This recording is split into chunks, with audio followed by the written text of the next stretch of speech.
문제 보도록 하겠습니다. 문제 21번입니다. 채널 간 간섭 등 급격한 위상 변화에 의한 문제들을 해결하기 위해 QPSK의 위상을 연속적으로 변화하도록 하는 변조 방식입니다. 한번 QPSK 변조를 다시 한번 보도록 하겠습니다. 우리가 이제 데이터 레이트를 한번 이렇게 생각해 보겠습니다. 데이터 레이트를 우리가 2Mbps의 속도로 데이터 레이트를 보내려고 했을 때 그때 QPSK 변조 방식을 이용을 한다라고 생각해 보겠습니다. 그랬을 때 이 비트열이 이제 쭉 2Mbps의 비트열이 나가겠죠. 그러면 짝수열은 이쪽 I 채널 쪽으로 보내고요. 홀수열은 아래쪽으로 아래쪽 Q 채널 쪽으로 보내도록 하겠습니다. 그러면 여기서 이렇게 하려면 직렬을 하나씩 나눠주려고 하면 직병렬 변환기가 필요합니다. 네, 기본적으로 이렇고 이쪽에 이제 하나가 이제 I 채널, Q 채널로 두 개로 쪼개지는 거고요. 그때의 데이터 속도가 2Mbps일 때 한쪽이 각각이 1Mbps의 속도를 갖습니다. 2분의 1로 속도가 줄어드는 거죠.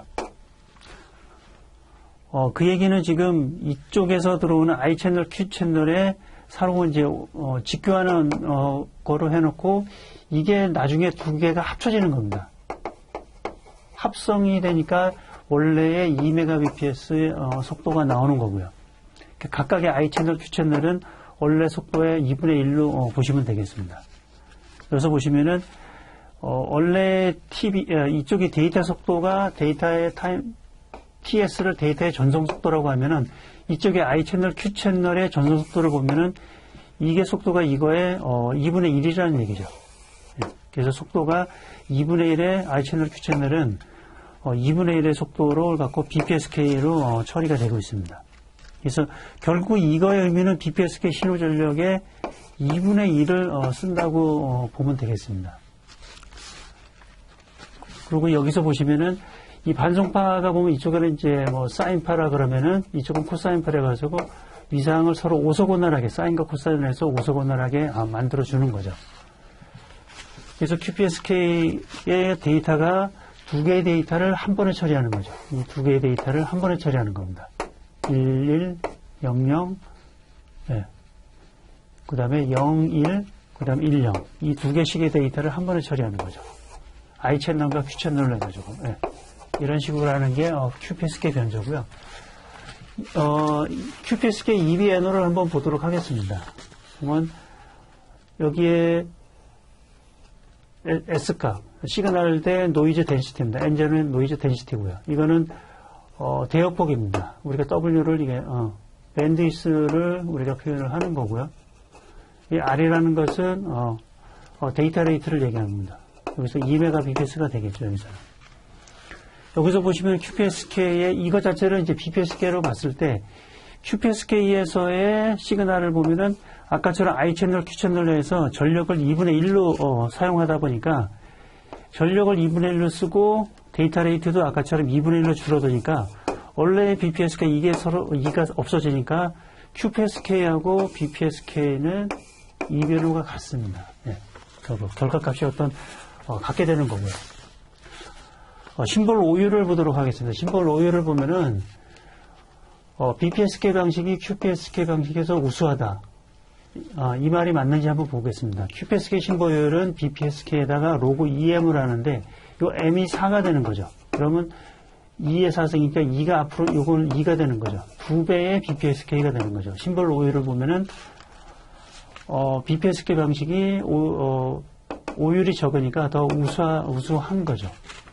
그래서 이거는 맞는 거고요. 이거를 페이저도로 보시면은 BPSK는 180도 간격으로 있는 거죠. 데이터가 이렇게 한 개의 심볼로 하나의 데이터를 표현합니다. 근데 QPSK는 하나의 심볼로 두 개의 데이터를 표현해 주는 거죠. 그럼 오류 발생 확률을 보면은 이렇게 전체 페이지에서 두 개를 쓰는 거하고 데이터를 하나의 심볼로 두 개의 데이터를 00, 11, 10, 11, 01의 데이터를 쓰는 거하고 당연히 이쪽의 효율이 오류 확률을 보면은 심볼 오류 확률이 이쪽이 더 좋다고 볼 수 있는 거죠. 여긴 두 개고 여긴 네 개니까요. 네. 이렇게 볼 수도 있는 거고요. 페이저로 볼 수도 되고 우리가 여기서 지금 이거는 QPSK 뭐 방식이 요거는 이쪽에다 놓을 수도 있는 거고요. 이렇게 쓰는 방식도 있고 지금처럼 45도 간격으로 해서 이렇게 보는 방식도 있는 거고요. 이거는 설정하기 나름인 거고요.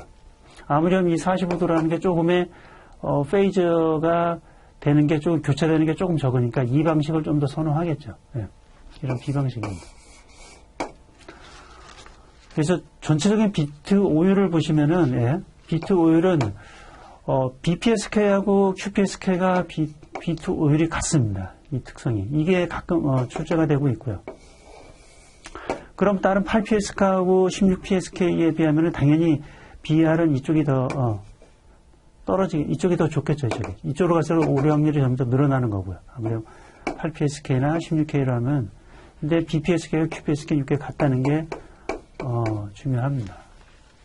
그래서 전송 속도로 보면은 QPSK 방식이 BPSK 방식의 2배죠. 당연히 아까 보신 것처럼 QPSK가 2Mbps를 할 때 1Mb로 I채널, Q채널로 나눠서 하다 보니까 속도가 2배가 되는 건 맞는 거고요.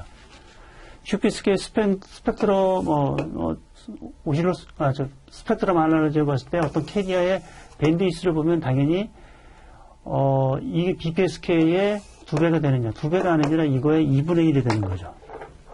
BPSK는 이거의 2배. 네. 네. 데이터를 지금처럼 2개의 데이터를 처리하니까 대역폭이 QPSK 스펙트럼 밴드위스는 BPSK의 2배가 아니라 2분의 1배가 되겠죠. 이거는 대역폭이라는 것은 데이터 레이트의 로그 EMR 하면 이게 M이 4를 하면은 2가 되는 거죠. 그래서 이 동일의 모습은 대역폭이 2분의 1로 줄어드는 것을 우리가 확인해 볼 수 있겠습니다. 문제에서 여기까지가 이제 일반적인 BPSK하고 QPSK를 비교를 한 거고요. 문제를 보면은 채널 간 간섭도 급격한 이상 변화에 의한 문제들을 해결하기 위해 QPSK 위상을 연속도로 변하게 하는 거죠. 지금 보시면은 지금 I 채널하고 Q 채널을 했을 때 옵셋 O QPSK가 있습니다. 옵셋 QPSK가 있습니다. 이거는 아까처럼 이거의 위상을 한번 타임슬로 2분의 1 이 심벌에 2분의 1배만큼 여기에 하나를 추가해 주는 거죠. 그 기능이 여기서는 정확한 답은 옵셋 QPSK가 답이 될 수 있는 거고요. 근데 문제에서는 옵셋 QPSK가 문제에 주어지지 않았습니다. 그래서 QPSK에다가 앞쪽에 I 채널이나 Q 채널 둘 중에 하나에다 타임슬로서 2분의 1 되는 거를 하나를 더 해서 해주는 게 옵셋 QPSK 방식인데 이 방식이 문제에는 나왔지 않고요. 이게 있다면 이게 답이 되는 거고요. 어떻든 간에 그 중에서 보면은 위상을 연속적으로 변하게 하는 변조 방식을 보면은 문제에서 보면은 MSK 방식이 그 중에서는 위상의 변화를 연속적으로 한다는 의미에서는 MSK가 의미가 있는 거고요.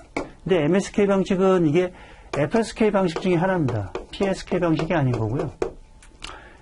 FSK 방식 중에 하나고 두 반성파의 직교성을 유지하고 있으며 주파수 변화폭을 최소화하고 있습니다. 그래서 위상 변화의 연속성을 갖고 있는 게 MSK 방식의 특징적인 거고요. Continuous Phase FSK 방식의 일종입니다. 그 중에서 변조지수하고 심볼지수가 2분의 1에 대한 어떤 특정한 데가 MSK 방식인 거고요. 이 중에서 보면 위상을 연속적으로 변하도록 한다. 위상 변의 연속성을 갖다고 하면은 그 중에서는 가장 가까운 게 MSK로 볼 수는 있습니다. BPSK는 아니고요. PSK, MPSK.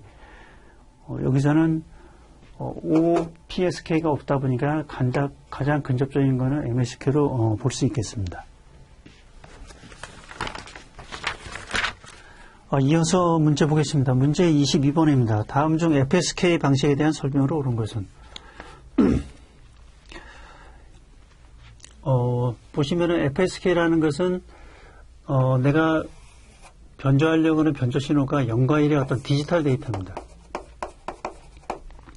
디지털 데이터를 내가 보내려고 하는 어떤 반송파의 어디 쪽에 하냐면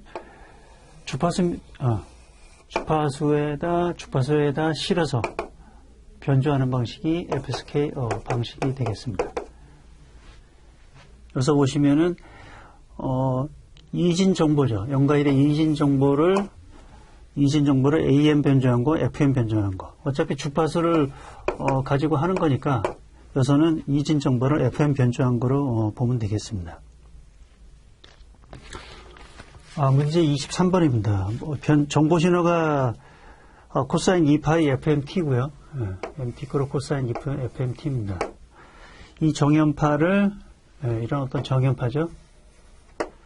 정연파를 반송파 FC, 이 FC죠. 이거를 사용하여 더블 사이드 밴드 서프레스드 캐리어입니다. 문제는 더블 사이드 서프레스드 캐리어의 의미는 반송파가 없다는 얘기죠. 반송파를 안 나오게 한다는 얘기입니다. 그랬을 경우에 변조된 신호의 스펙트럼으로 오른 것은. 보시면은, 그래서, 이 스펙트럼으로 보시면은, 이 반송파 FC가 있습니다. 이거가 서프레스드 캐리하니까 이거를 없앤 거죠. 이걸 없애고, 이 오른쪽에 반송파에다가 FM이죠. FM 주파수니까 요거보다 더한 거. 그 다음에 요걸 한번 뺀 거. 이 두 가지가 있는 거고요. 이 두 가지가 있는 거고, 일반적으로 이 두 가지만 고려하는데, 우리가 실질적으로 보면은, 주파수라는 것은 양의 주파수 평면이 있는 거고요. 양의 주파수, 그 다음에 이쪽에 음의 주파수가 있습니다. 이 0을 기준으로 오버랩 데이터, 똑같은 게 있는 거죠. 일반적으로 이 부분을 잘 얘기 안 하는데, 항상 음의 주파수 쪽이 항상 있습니다. 마이너스 FC, 마이너스 FC 마이너스 FM, 마이너스 FC 플러스 FM. 여기서 똑같겠죠. 이 마이너스 FC는 없는 거고요. 그러면 남아있는 거는 이쪽과 이쪽, 이렇게 4개가 남아있는 거죠. 그걸 쓰면은, 답은 3번이 되는 거고요. 항상 이 음의 주파수 대역이 항상 있긴 있습니다. 예. 양의 주파수 대역하고. 보시면은, 이 오일로 공식 익스포널 I 세타는 코사인 세타 플러스 I의 사인 세타, 그 다음 익스포널 마이너스 I 세타는 코사인 세타 마이너스 I 세타. 예, 이건 플러스고요. 항상 보면 이쪽에 플러스 되는 거하고 이쪽에 마이너스 되는 쪽이 항상 같이 있는 거죠. 예. 그래서 우리가 실수 쪽에 이거를 보고 있는 겁니다. 문제 24번입니다. 다음의 신호 처리 기술 중 디지털 변조 방식을 옮겨 연결한 것은 ASK 두 개의 비트 값에 각기 다른 주파수 신호를 대응하여 사용한다. 이건 ASK가 아니라 FSK에 대한 설명이죠. 네. 두 번째입니다. FSK, 비트 값을 사용하기에 위상을 변화시킨다. 위상을 변화시킨다는 것은 PSK가 되겠습니다. 3번 PSK, 두 개의 비트 값에 각기 다른 진폭을 대응하여 사용한다. 이건 ASK에 대한 설명이죠. 16칸, 비트를 나타내기 위해 위상과 진폭을 모두 변화시킨다. 칸 방식이 맞습니다. 그 중에서 16개. 16진 칸입니다. 16칸의 경우는 위상과 진폭을 모두 변화시킨 겁니다. 이게 16개가 나오는 거죠. 이게 16개가 나오는 거죠. 옳게 연결한 것은 4번이 답이 되겠습니다. 문제 25번입니다. 3kHz의 대역폭을 갖는 음성 신호를 협대역 FM 변조를 하기 위해 신호의 중심 주파수가 50kHz입니다. 신호의 중심 주파수가 이게 50kHz, 캐리어 주파수가 이제 50kHz고요. 예.